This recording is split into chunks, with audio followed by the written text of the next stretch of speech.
Alam mo ba kung paano nagsimula ang alamat ng ginto? Noong unang panahon, may isang bayang sagana sa ani at sa ginto. Ngunit unti-unti, ang kasakiman ay lumitaw.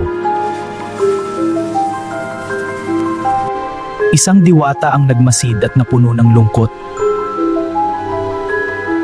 Hindi nila alam may kapalit ang kasakiman.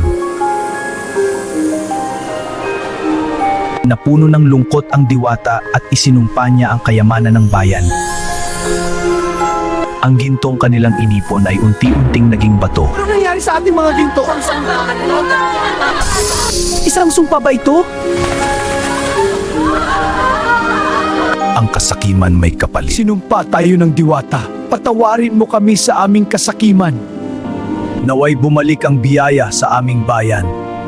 Narinig ng diwata ang kanilang pagsisisi at ibinalik ang biyaya sa bayan. Mula noon, natutunan ng bayan na ang tunay na yaman ay nasa kabutihan.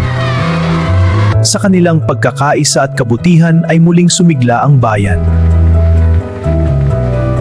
Huwag maging sakim o maramot. Mas masarap ang buhay kapag marunong magbahagi.